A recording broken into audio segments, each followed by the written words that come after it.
हज़ूर अक़दस सल्लल्लाहु अलैहि वसल्लम एक मरतबा सफ़र ग़ज़वा से वापस तशरीफ़ लाए। आपने मस्जिद में जाकर 2 रकात नमाज़ पढ़ी और आपको ये बात पसंद थी कि सफ़र से वापसी में पहले मस्जिद में जाएं और इसी में 2 रकात नमाज़ पढ़ें, फिर हज़रत फ़ातिमा के घर तशरीफ़ ले जाएं। इसके बाद अपनी अज़वाजे मोहतरात के घरों में जाएं।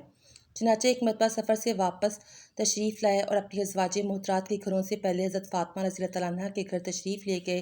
हज़रत फ़ातिमा ने आपका इस्तकबाल किया और आप के चेहरे अनवर को देखा तो रोने लगी। तो हज़ूर सल्लल्लाहु अलैहि वसल्लम ने इस्तग़फ़ार फरमाया, क्यों रोती हो? उन्होंने अर्ज़ किया, या रसूल अल्लाह, आपकी ये हालत देख कर रो रही हूँ।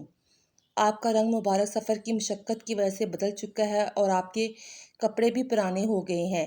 ये सुनकर आपने फरमाया, ए फ़ातिमा मत रो, अल्लाह ने तुम्हारे बाप को ऐसा दीन दिया जिसको अल्लाह ने रोए ज़मीन के हर पक्के घर और कच्चे घर में ज़रूर दाखिल करेंगे। जो इस्लाम में दाखिल होंगे वो इज़्ज़त पाएंगे, जो दाखिल नहीं होंगे वो ज़लील होंगे।